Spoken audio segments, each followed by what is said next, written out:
com uma outra situação que também precisamos tratar, que é a questão da bastardia. O que é a bastardia? O que vem a ser a bastardia? A bastardia, ou filho bastardo, é todo aquele que é concebido fora da aliança do casamento.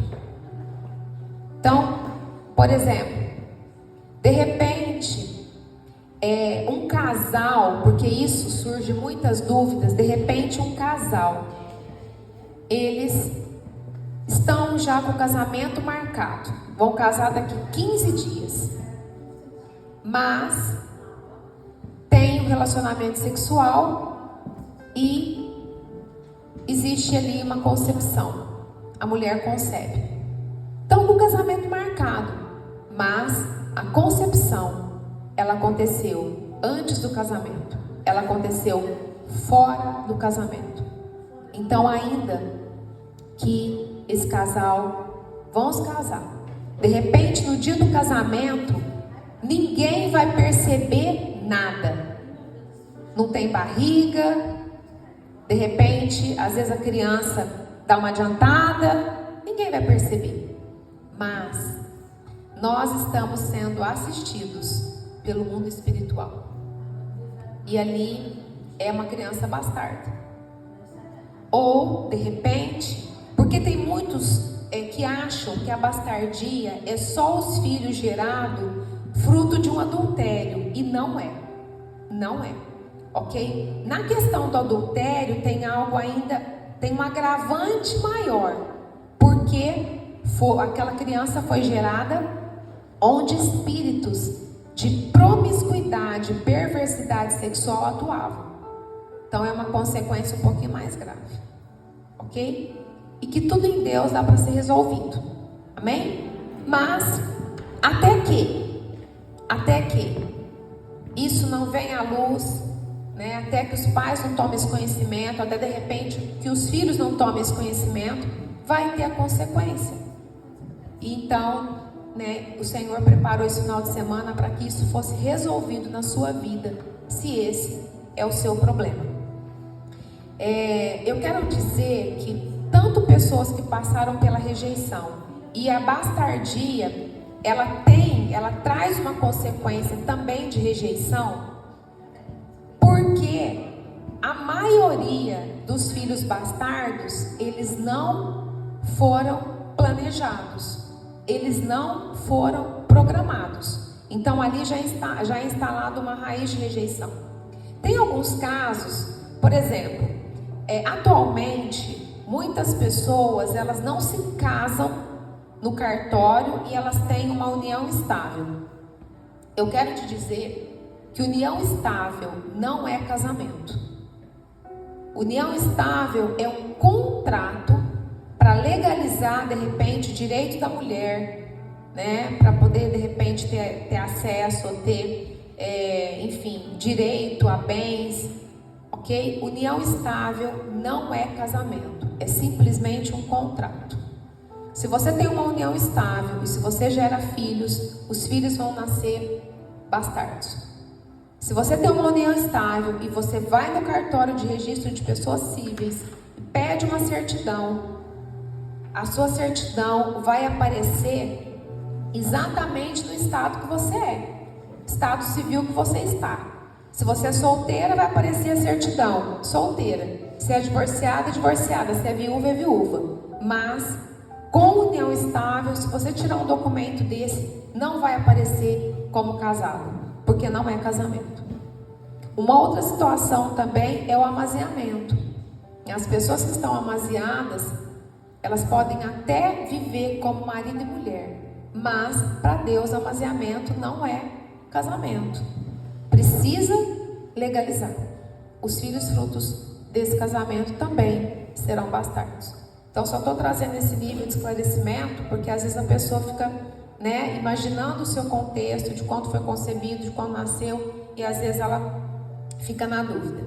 E tem um contexto que a maioria das pessoas que foram rejeitadas e passaram passaram por essa questão da bastardia, é incrível como a maioria dessas pessoas, elas têm problema na sua infância ou na sua adolescência de molestação ou de abuso sexual.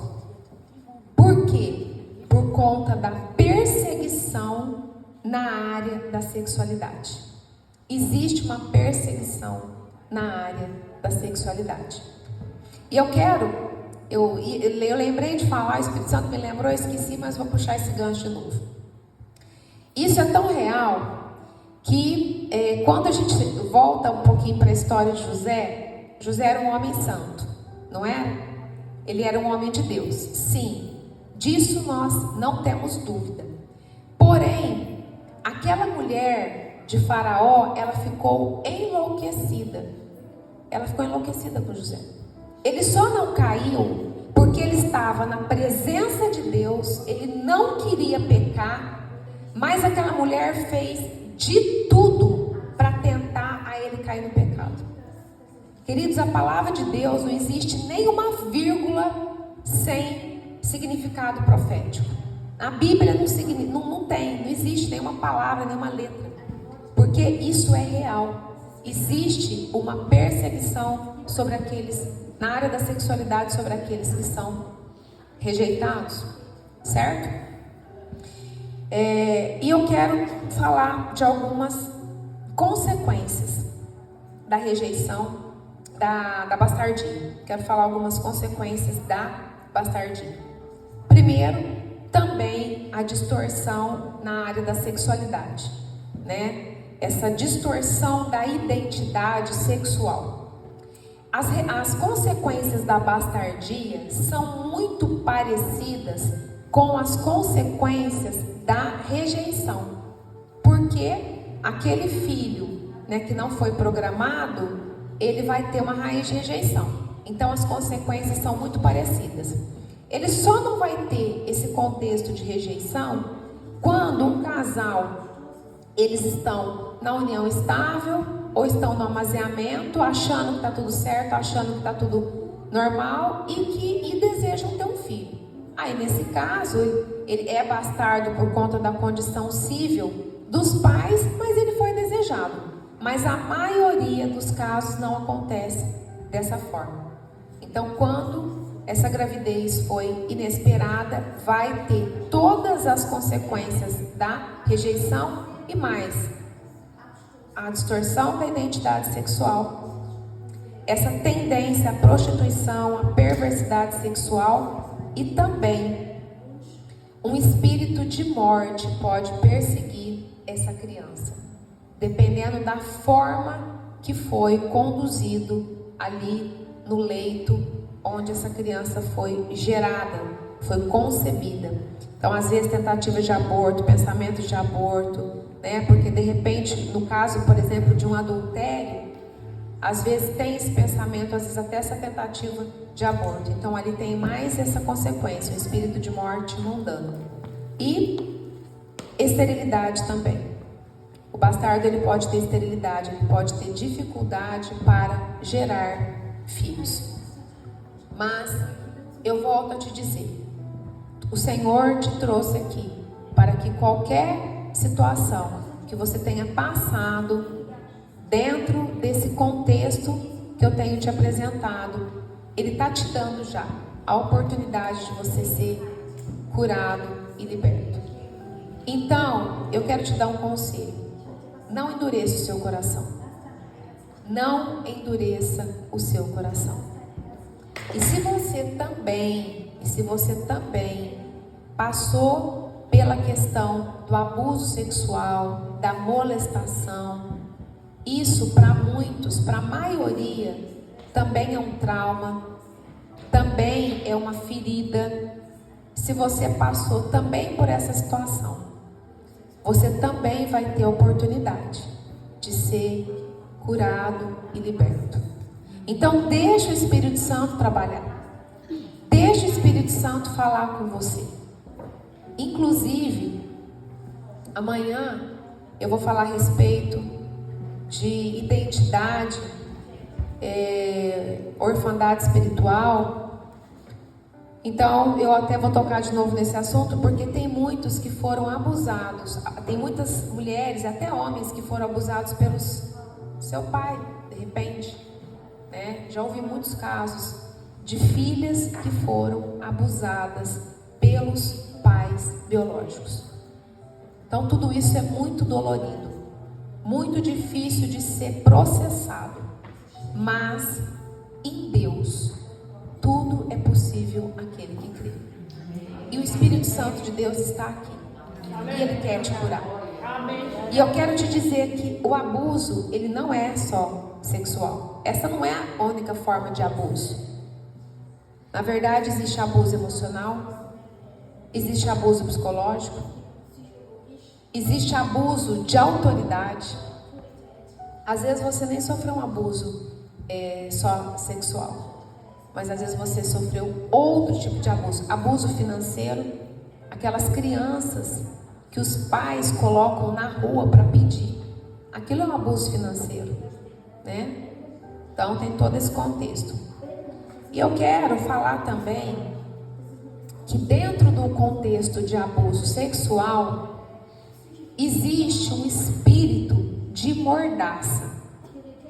Um espírito que faz calar a voz da vítima. Normalmente, as pessoas que abusam, elas ameaçam a vítima. Se você contar, eu vou fazer isso, vou fazer aquilo e vou fazer aquilo outro. Então ali entra um medo, entra uma intimidação para que esse abuso não seja revelado.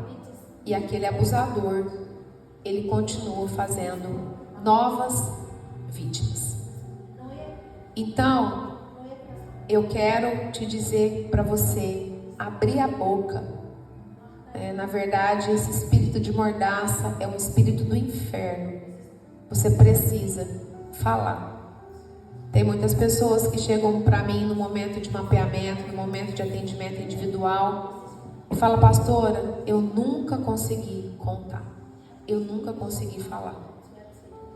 E você vai precisar liberar perdão. Vai trabalhando isso no seu coração. Você vai, se você quiser ser livre de todas essas amarras, se você quiser viver a vida abundante, se você quiser ter a vida plena que o Senhor preparou para você, você precisa decidir liberar o perdão. Amém? Não tem cura, não tem libertação, se não há a liberação genuína do perdão. Certo? Então, nós temos casos também na Bíblia, né, que fala a respeito do abuso. Nós temos inclusive o caso da filha mulher de Jacó, que foi estuprada. Nós temos o caso de Tamar. Então isso não é algo recente, ok? Isso é algo muito antigo. Por quê? Porque tudo procede do quê?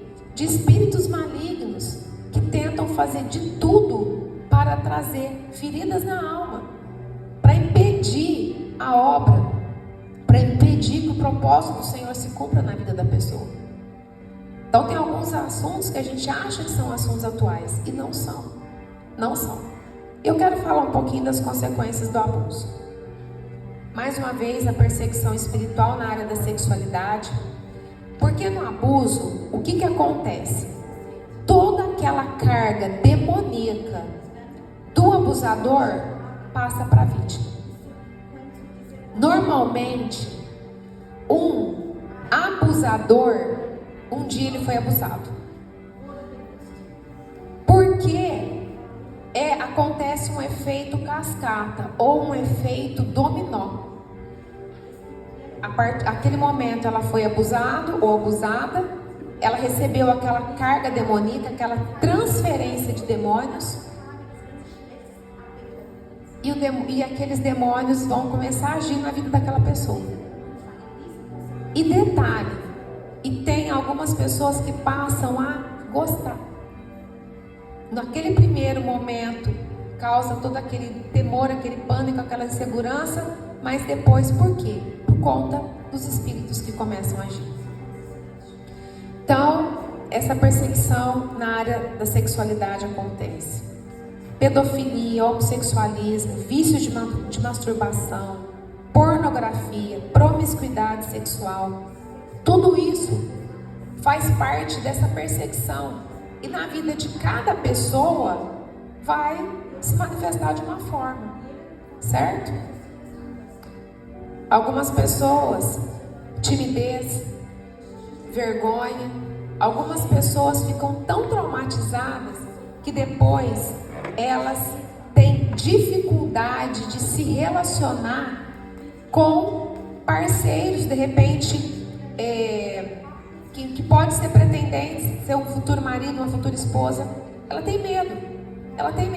Então ela começa a conhecer uma pessoa, a hora que de repente aquele homem ou aquela mulher desperta o interesse em ter um relacionamento, e às vezes até um relacionamento sério, o que ela faz?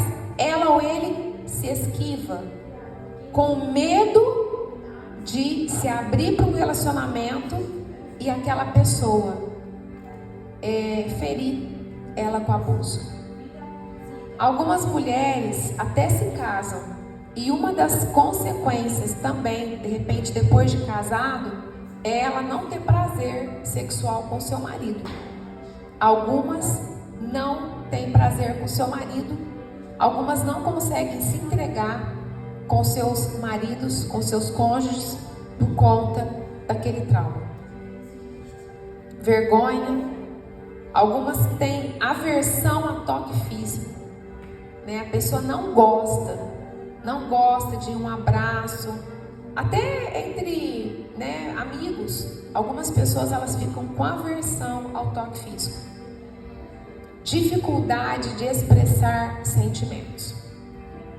Então, mais uma vez, cada pessoa vai se comportar de uma forma. Por quê? Porque nós somos muito diferentes uns dos outros.